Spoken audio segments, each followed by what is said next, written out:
Hello बच्चे, आइएगा आज हम एमसीक्यू की सीरीज में आगे बढ़ते हैं।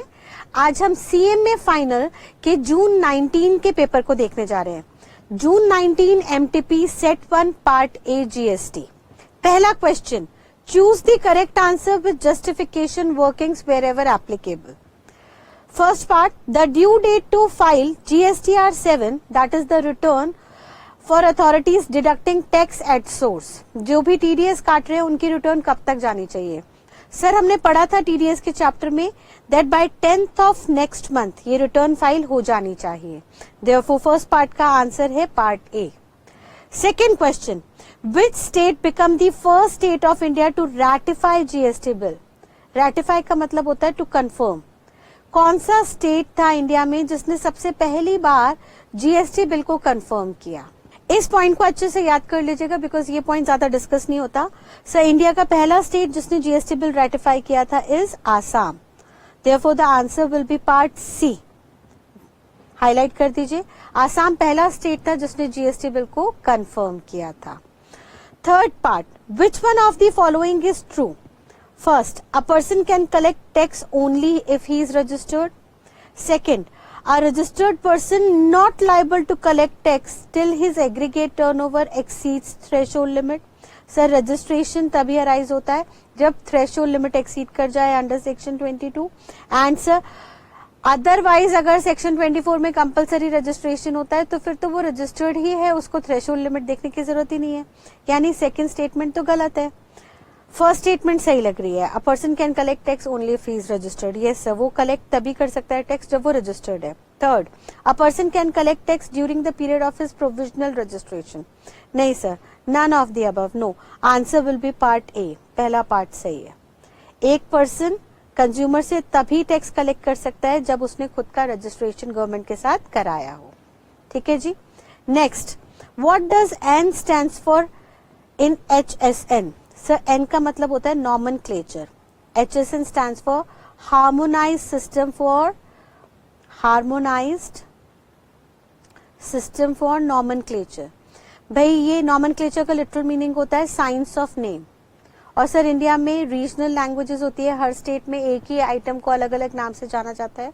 तो सर लोगों को कंफ्यूजन ना रहे प्रोडक्ट को आइडेंटिफाई करने में, देयरफॉर हर प्रोडक्ट का एक पर्टिकुलर नाम रखा गया है और उसका एक हार्मोनाइज सिस्टम बना के एक कोडिंग दे दी गई है so that through out India आप इंडिया में किसी भी कोने से जीएसटी लाइबिलिटी किसी भी एक प्रोडक्ट की निकालेंगे वो स्टैंडर्ड यूनिफॉर्म मैनर में ही निकल के आएगी because of this HSN। Her product को एक सेपरेट कोडिंग दे दी गई है, सेपरेट नेम दे दिया गया है। तो here N stands for nomenclature. ठीक है जी, answer will be part A. Next, following is an intrastate supply. इसमें से कौन सी इंट्रास्टेट सप्लाई है? Goods sent from Delhi to another dealer in Delhi. Yes sir, intrastate है। Goods sent from Delhi to SEZ in Noida. Sir ये तो इंटरस्टेट हो गई। Goods sent from Delhi to Chandigarh branch. Sir ये भी इंटरस्टेट है। नन ऑफ द अबव, नहीं सर, आंसर विल बी ए। दिल्ली में एक होलसेलर ने दूसरे रिटेलर को या एक डीलर ने दूसरे डीलर को गुड सप्लाई किए, then it shall be treated as intrastate supply. Further, next question, combined stake of central and state government in GSTN। Sir goods and service tax network में central government और state government का कुल मिला के stake holding कितना है? Sir पहले basically जब GSTN क्रिएट हुआ था तो इसके अंदर सेंट्रल और स्टेट का दोनों का कंबाइंड होल्डिंग 49% है and remaining 51% non government sector ने होल्ड किया हुआ है। लाइक उसमें HDFC bank and other units आते हैं। तो नॉन गवर्नमेंट बॉडीज को अब हटाने की बात की गई, रादर प्रपोजल आया था कि GSTN को होली गवर्नमेंट ओन्ड करना है और ओवर द पीरियड ये प्रपोजल 2020 में पास भी हो गया in the GST council meet, but due to COVID-19 ये अमेंडमेंट अभी पूरी तरह से इनकॉर्पोरेट नहीं हुई है। देयरफॉर फिलहाल के लिए आपको यहाँ पे 49% का लिमिट याद करना होगा। करंटली सेंट्रल और स्टेट का कंबाइंड स्टेक 49% है। हाँ, over the period it is going to change into 100%। ठीक है जी। Further, next question, which of the following tax has been abolished by GST? GST आने की वजह से कौन सा एक्ट पूरी तरह से खत्म हो गया? Service tax, income tax, wealth tax और corporation tax. So service tax has been fully abolished it has been thoroughly replaced by GST. So answer will be part A. Further, custom के question. Next, further custom में पहला part कहता है who is the adjudicating authority in case of goods liable for confiscation. इससे related question हमने पीछे भी देखा था कि सर अगर डिस्प्यूटेड अमाउंट कॉन्फिस्केशन 50,000 तक के अमाउंट की है तो सुपरिटेंडेंट एडजुडिकेटिंग अथॉरिटी है, लेकिन अब वो बात कर रहा है अगर 50,000 से ज्यादा और 5 लाख तक का कॉन्फिस्केशन होना है तो यहाँ पे एडजुडिकेटिंग अथॉरिटी कौन रहेगी. तो यहाँ पे आंसर हो जाएगा डेप्यूटी और assistant commissioner of customs. Here answer will be part B. ठीक है जी. 50,000 तक के डिस्प्यूट के लिए सुपरिटेंडेंट, 50,000 से ज्यादा के लिए डेप्यूटी और assistant commissioner. Secondly, after visiting US, Mrs. and Mr. X brought to India laptop, computer valued 80,000, personal effects clothes valued 90,000 and a personal computer for 50,000. Laptop जो था वो 80,000 का था. तो लैपटॉप तो नया हो या पुराना ये फुल्ली एग्जेम्प्टेड रहता है. ठीक है जी. फर्दर पर्सनल इफेक्ट्स थे. पर्सनल इफेक्ट्स अगर आप बोल देते हो यूज्ड है तो सर ये भी फुल्ली एग्जेम्प्टेड है हर हालत में. और सर अगर पर्सनल कंप्यूटर लेके आ रहे हो 52,000 का तो 52,000 के अंदर क्या हस्बैंड और वाइफ दोनों अपनी एग्जेम्पशन को क्लब कर सकते हैं. लॉ मेकर कहता है नहीं सर, एक प्रोडक्ट पे क्लबिंग अलाउड नहीं है. तो सर एक्चुअली स्पीकिंग भाई हस्बैंड वाइफ दोनों तो एक ही प्रोडक्ट पे नहीं छूट ले सकते, लेकिन दोनों में से किसी एक को मिल जाएगी. तो लेट्स से एक ने छूट ले ली 50,000 की, तो 50,000 की एग्जेम्पशन मिली GFA जनरल फ्री अलावेंस के अंदर 52,000 में से. तो टैक्सेबल ड्यूटेबल गुड्स हो गए 2,000 के और 2,000 पे हम 38.50 के रेट से कस्टम ड्यूटी चार्ज करेंगे, जिसमें 35% कस्टम ड्यूटी का हो गया प्लस 10% SWS हो गया, सोशल वेलफेयर सरचार्ज 3.5 के रेट से. That means 38.5. Therefore total duty comes to 770 rupees. Answer will be part C. Clear है. नेक्स्ट अगला क्वेश्चन वो कह रहा है which of the following is an eligible capital good for import under EPCG. Sir second hand capital goods पे क्या EPCG का benefit मिलता है. नहीं. पावर जनरेटर सेट्स नहीं. Computer software yes sir. Computer software systems पे आपको EPCG का बेनिफिट मिल जाएगा. Therefore answer will be part C. Clear है. फर्दर सेकेंड सेट जून 2019 का सेट 2 अब हम देखते हैं. Part A GST. For an e commerce operator registration threshold limit is. E commerce operator के लिए क्या कोई रजिस्ट्रेशन की लिमिट है. नहीं सर. सेक्शन 24 कहता है, सेक्शन 24 ऑफ CGST कहता है ई कॉमर्स ऑपरेटर को हमेशा ही रजिस्ट्रेशन कराना है, भले ही उनका टर्नओवर, उनका एग्रीगेट टर्नओवर कुछ भी रहे. यानी here answer will be none of the above. कोई स्पेसिफाइड थ्रेशोल्ड लिमिट नहीं है for an e commerce operator. Further second question. Based on article number dash of the constitution GST council form. GST council कौन से article number के base पे बना था. हमने देख लिया था आर्टिकल 279 कैपिटल A. यानी answer will be part B. ठीक है जी. Third GST will be levied on. GST किस पे लगेगी. मैन्युफैक्चरर्स पे यस. रिटेलर्स पे यस. कंज्यूमर्स पे. कंज्यूमर्स पे भी GST लगेगी यस सर. इनडायरेक्टली उन पे लग जाती है. यानी technically answer will be all of the above. ठीक है. सब पे GST लगती है. कंज्यूमर्स पे इनडायरेक्टली हो जाती है, रिटेलर्स मैन्युफैक्चरर पे डायरेक्टली हो जाती है. Then next which constitutional amendment is done to pass the GST bill. Obviously 101st. हमने देखा था 101st अमेंडमेंट इनकॉर्पोरेट की गई GST को लाने के लिए, so that central and state government दोनों अपने रिस्पेक्टिव लॉ बना सके एक साथ GST को इम्पोज करने के लिए. Next question fifth part. Balance in electronic credit ledger can be utilised against output tax payable, interest, penalty और ऑल. सर ITC का बेनिफिट ई क्रेडिट लेजर से सिर्फ और सिर्फ आउटपुट टैक्स पेबल में ही यूटिलाइज होता है. यानी answer will be part A. Interest और पेनल्टी की पेमेंट कभी भी ITC से एडजस्ट नहीं होती. Next sixth question. In case of supply of goods the tax invoice shall be prepared in. बताइए जल्दी से. गुड्स के केस में कितनी इनवॉइसेस होंगी सर. ट्रिप्लीकेट कॉपीज, 3 कॉपीज होंगी. एक कॉपी सप्लायर की, एक कॉपी रिसिपिएंट की और एक कॉपी दी जाएगी ट्रांसपोर्टर की जो सामान कंसाइनर से कंसाइनी के पास लेके जा रहा है। ठीक है जी। Further next, the due date to file GSTR 4 is, GSTR 4 की क्या डेट होती है सर? हमने देखा था 18th of the month succeeding a quarter. एक क्वार्टर खत्म हो जाने के बाद अप्रैल में जून के बाद जो अगला महीना आएगा जुलाई का, उसकी 18 तारीख तक आपका GSTR 4 should be filed. Clear है? फर्दर कस्टम के क्वेश्चन, कस्टम के अंदर पार्ट बी में 3 क्वेश्चन आए, 3 सब पार्ट आए। पहला question, if any drawback amount payable to a claimant under section 74-75 is not paid within specified time period, government duty drawback नहीं पे करती टाइम लिमिट के अंदर, तो आपको कितना इंटरेस्ट मिलेगा?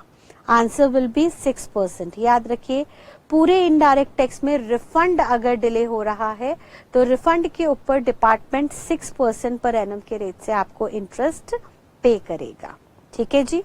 Second question, there would be no recovery if the amount of custom duty involved is less than 100 rupees. ध्यान रखिएगा, अगर कस्टम ड्यूटी 100 रुपए तक की रिकवर होनी है तो उसमें कोई भी रिकवरी के प्रोविजंस नहीं है। यानी सर वो कहना चाह रहा है कि अगर कस्टम ड्यूटी इवेडेड हुई है अप टू ₹100 तो ऐसे में प्रॉपर ऑफिसर कोई शो कॉज नोटिस इशू नहीं करेगा। हाँ, अगर duty to be recovered is more than 100 rupees then officer is eligible to issue show cause notice to the assessee. ठीक है जी। Third question, once goods are imported from a country outside India into India, then such goods need to be cleared from the port within dash from the date of import. Sir एक बार goods Indian port पे आ गए तो port से कितने दिन के अंदर clear हो जाने चाहिए? 3 working days, 4 working days, 5 working days और 7 working days. Answer will B 3 working days. Port से आप 3 वर्किंग डेज में गुड्स को हटा लीजिए, अदरवाइज आपको डिटेंशन सर्टिफिकेट इश्यू हो जाएगा। ठीक है जी। तो यहाँ पे आके आपका जून 19 का सेट कंप्लीट होता है। फर्दर दिसंबर 2019 का set 1 part A. First question, when can credit for tax paid under reverse charge mechanism must be taken? RCM में दिया गया GST का ITC कब मिलेगा? Same month in which payment of tax has been made or same month in which liability of tax has occurred, either of above or no credit is available. Answer will be part A. Sir जिस महीने में assessee RCM के अंदर tax पे कर देगा उस महीने में वो उसका क्रेडिट ले सकता है। भाई मैंने पीछे से इनपुट रिसीव किया, उसका टैक्स मैंने गवर्नमेंट को डिपॉजिट करा दिया तो मेरे ऊपर तो उस टैक्स का बर्डन आ गया ना। देयरफॉर लॉ मेकर कहता है मैं इसी महीने से उस टैक्स का इनपुट टैक्स क्रेडिट अपने आउटपुट में यूटिलाइज कर सकती हूँ। ठीक है जी। Answer will be part A. Second question. Mr. Ramesh sold goods to Mr. Suresh worth ₹9 lakh. Ramesh ने सुरेश को गुड्स बेचे 9 लाख रुपए के। Invoice was issued on 12 September and payment was received on 28 September. तो भाई यहाँ पे इनवॉइस इशू हुई थी 12 सितंबर को, पेमेंट मिली 28 सितंबर को और इन बिटवीन 18 सितंबर को गुड्स सप्लाई हो गए। The time of supply of the goods will be, sir 12 September goods है तो सेक्शन 12 लगेगा और 12 का सब सेक्शन 2 हो जाएगा बिकॉज गुड्स स्पेसिफिक नहीं है तो हम मान लेंगे नॉर्मल चार्ज मैकेनिज्म में है और नॉर्मल चार्ज मैकेनिज्म में time of supply will be the date of invoice, that is answer will be 12th September. Invoice की date shall be treated as your time of supply. Third question. Rule 30 of CGST rules inter alia provides value of supply based on cost. कितने पे? 110% of cost of production. Sir, answer will be part B. हम 110% मान लेंगे, presuming that कि अगर ये goods बेचते तो कम से कम 10% के notional profit पे बेचते after recovering your cost. ठीक है जी. Further, fourth question. Who can take ITC? ITC का benefit कौन ले सकता है? Registered dealer not opting for composition scheme. Unregistered, sir, unregistered तो सवाल ही पैदा नहीं होता. Registered dealer opting for composition scheme, no. None of the above, no. Sir, answer will be part A. वो registered dealer ITC का benefit ले सकता है जिसने composition scheme का benefit नहीं लिया. हाउएवर अगर आप कंपोजिशन स्कीम का बेनिफिट ले रहे हो तो हम आईटीसी का बेनिफिट नहीं देंगे, बिकॉज कंपोजिशन स्कीम में ऑलरेडी आपका टैक्स जो है नॉर्मल रेट से घट के बहुत कम हो जाता है, तो वहां पे आपको आईटीसी का बेनिफिट नहीं मिलेगा. Further, fifth, a registered person may not issue a tax invoice if the value of goods supplied is less than. Sir कौन से केस में रजिस्टर्ड पर्सन टैक्स इनवॉइस को इशू नहीं करेगा? जब वैल्यू कितनी हो, less than dash subject to such conditions and in such manner as may be prescribe. Here answer will be 200. ध्यान रखिएगा सर, कभी भी जीएसटी के लिए टैक्सेबल वैल्यू अगर 200 रुपए तक की है तो वहां पे कंसोलिडेटेड इनवॉइस इश्यू होती है, वहां पे टैक्स इनवॉइस इश्यू नहीं की जाती छोटे मोटे सामान की. तो here answer will be part B. Next question, what is the rate of TDS under GST? GST में टीडीएस का रेट क्या है? Sir it's simply 2%. ठीक है जी, answer will be part B. Next, the e commerce operator collecting tax under section 52, यानी TCS की बात कर रहे हैं, सेक्शन 52 के अंदर टैक्स कलेक्टेड एट सोर्स की बात कर रहे हैं. Shall file its monthly return. Sir याद कीजिए वहां पे GSTR by 10th of succeeding month हमें ये रिटर्न फाइल करनी होती है. Therefore here answer will be part D. Sir TDS deductor और टीसीएस कलेक्टर दोनों ही अगले महीने की 10 तारीख तक रिटर्न अपनी फाइल करते हैं. So here answer will be fourth part, form GSTR 8 by 10th of the succeeding month. Clear है? फर्दर पार्ट बी में कस्टम के क्वेश्चन आ जाएंगे. कस्टम के क्वेश्चन में पहला question, as per section 61 where any warehouse goods specified under section 61 remain in warehouse beyond a period of days from date on which proper officer has made an order under section 60. याद है वहां पे हमने देखा था सब, वहां पे स्पेसिफाइड टाइम लिमिट थी. उस टाइम लिमिट के अंदर 5 साल, 3 साल, 1 साल के अंदर जो भी प्रॉपर ऑफिसर आपको रिकमेंडेशन देता था आप गुड्स रखते थे, और उसके अलावा अगर आपको एक्सटेंशन चाहिए होती थी तो कमिश्नर, चीफ कमिश्नर से प्रायर अप्रूवल लेना होता था. लेकिन अगर आप बिना अप्रूवल लिए टाइम लिमिट के बियॉन्ड वेयर हाउस में गुड्स रखते हैं तो आपको इंटरेस्ट देना पड़ेगा at the rate 15% per annum. कितने दिन के बाद? सर सिंपल सी बात है, यहाँ पे 90 डेज के बाद से इंटरेस्ट लगना शुरू हो जाएगा. अगर आप अदर देन ईओयू में उन गुड्स को यूज करने वाले हो. क्वेश्चन साइलेंट है तो हम मान के चलेंगे अदर देन ईओयू का ही केस है. Therefore answer will B 90 days. ठीक है जी, यहाँ पे 90 दिन का स्लॉट लग जाएगा. Further second question, what is the capital punishment under section 132 for false declaration of documentation? Sir अगर आप फॉल्स डिक्लेरेशन डॉक्यूमेंट्स एटसेट्रा, तो सर यहाँ पे अगर आप कस्टम में कोई झूठी डिक्लेरेशन देते हो, कुछ गलत डॉक्यूमेंट्स जमा कराते हो, तो आपको इम्प्रिजनमेंट है which can be extended up to the period of 2 years.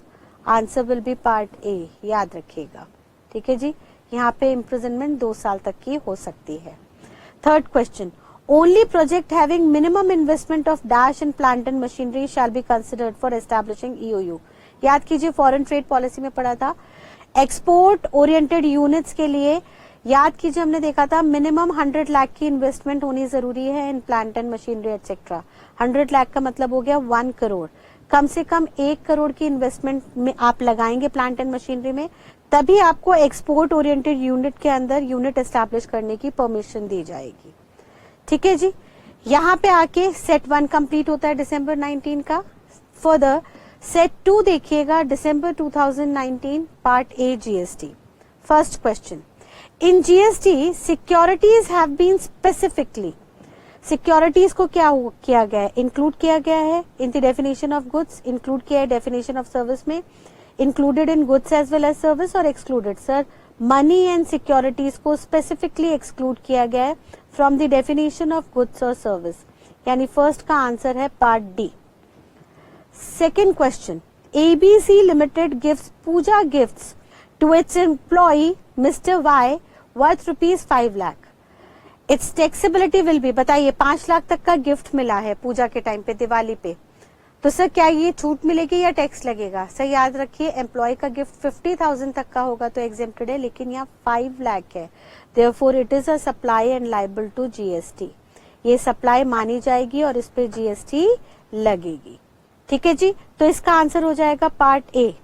Further third question, where supplier is from Jaipur and recipient is from Mumbai and place of assembly or installation of goods is Kolkata, then the place of supply will be, sir supplier Jaipur का है, recipient Mumbai Maharashtra का है और assembly हो रही है कोलकाता में, तो बताइए प्लेस ऑफ सप्लाई क्या है? गुड्स की असेंबली हो रही है तो जहां पे इंस्टॉलेशन हो रही है वो प्लेस होती है, हमने देखा था सेक्शन 10(1)(d) के अंदर। इंस्टॉलेशन के केस में जहां पे इंस्टॉलेशन हो रही है वो प्लेस ऑफ सप्लाई है, therefore here place of supply will be Kolkata, that is part C under section 10(1)(d). Clear है जी? तो यहाँ पे आपका कोलकाता प्लेस ऑफ सप्लाई हो गया। Next question, as per section 147 of CGST Act, which of the following is considered as deemed export? Supply of goods by registered person against advance authorization, supply of capital goods by registered person against EPCG scheme, supply of goods by a registered person to export oriented unit, या fourth all of the above. भाई आप चाहे foreign trade policy में advance authorisation में या EPCG scheme के तहत या EOU में किसी भी FTP के अंदर फॉरेन ट्रेड पॉलिसी में एक्सपोर्ट कर रहे हैं, वो सभी आपके लिए डीम्ड एक्सपोर्ट हैं, therefore your answer will be part D. ठीक है जी, आंसर हो गया यहाँ पे part D. Next fifth question, custom department Mumbai has auction some confiscated goods and the buyer is P Limited who is registered under GST। Custom department ने कुछ confiscated goods नीलामी करके ऑक्शन करके P Limited को बेचे। अब बताइए जीएसटी कौन देगा? Sir GST is payable by, GST किसको पे करना होगा? कस्टम डिपार्टमेंट को, P Limited को, या जीएसटी पे ही नहीं होना? भाई लॉ मेकर कहता है अगर गवर्नमेंट सप्लाई कर रहा है to a business entity, P Limited है, मान के चलते हैं बिजनेस एंटिटी है, तो याद कीजिएगा आरसीएम का चैप्टर जहां पे हमने देखा था खाओ पियो ऐश करो के बाद अगर कोई यूज्ड गाड़ी, कॉन्फिस्केटेड सामान सरकार द्वारा अगर बेचा जा रहा है तो सर वहां पे रिवर्स चार्ज मैकेनिज्म लगता है, फिर वहां पे जो रिसिपिएंट बिजनेस एंटिटी है उसी को हम असेसी मानते हैं, यानी ऐसे में जो पे कर रहा है P Limited that shall be treated as assessee, और ये P Limited को गवर्नमेंट को भी जाके टैक्स देना होगा, यानी फिफ्थ का आंसर हो जाएगा part B. Next question, where a vehicle has been intercepted and detained for a period exceeding 30 minutes. Officer ने किसी भी चलती गाड़ी को ऑन द वे डिटेन कर लिया है, 30 मिनट से ज्यादा हो गए हैं। द सेड इन्फॉर्मेशन में be uploaded in the common portal, फिर उस इन्फॉर्मेशन को ई-वे-बिल के अंदर अपलोड करना पड़ता है, कब तक, कौन से फॉर्म के अंदर? सर उन्होंने कहा EWB स्टैंड्स फॉर ई-वे-बिल 01, 03, 04 और 07। Answer will B 04। जब ऑफिसर ऑन द वे किसी गाड़ी को डिटेन करता है तो 30 मिनट्स के बियॉन्ड उन्हें EWB 04 के अंदर उन्हें इंफॉर्मेशन देनी होती है कि भाई आपका गाड़ी यहाँ पे जब्त हो गई है, आइए और उसको छुड़वाइए और हमें सफाई दीजिए कि आपने उसका टैक्स प्रॉपरली या ढंग से क्यों नहीं जमा कराया या प्रॉपर डॉक्यूमेंटेशन उसकी क्यों नहीं हुई।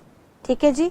Further, the user charges for goods and service tax network will be paid entirely by central government, entirely by state government or by both the governments in equal proportion or entirely by users। So user charges government पे करती है GSTN को और ये partially equal proportion में central और state देती है, therefore your answer will be part C। ठीक है जी, 7th क्वेश्चन का आंसर है पार्ट C। दोनों सेंट्रल और स्टेट गवर्नमेंट मिलके आधा आधा पैसा कंट्रीब्यूट करती है। And then last part custom and FTP का आ गया, जिसमें पहला क्वेश्चन कह रहा है the central government is empowered to levy custom duty vide entry number. Sir 83, ये हमने बिगनिंग में ही देख लिया था।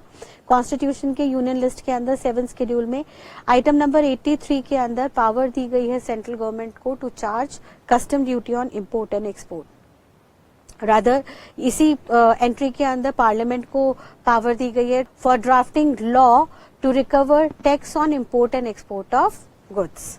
ठीक है जी। Next question, as per section 2 subsection 2 of custom act assessment includes provisional assessment, yes, self assessment, yes, reassessment, yes, all of the above. Answer will be part D. Sir custom के अंदर तीनों तरीके की असेसमेंट होती है, provisional assessment, self and reassessment, therefore answer will be part D.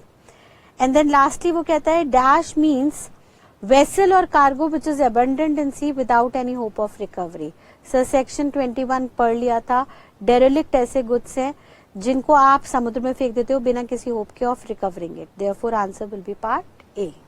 ठीक है जी, तो यहाँ पे आके हमारे दिसंबर 19 के दोनों सेट कंक्लूड होते हैं।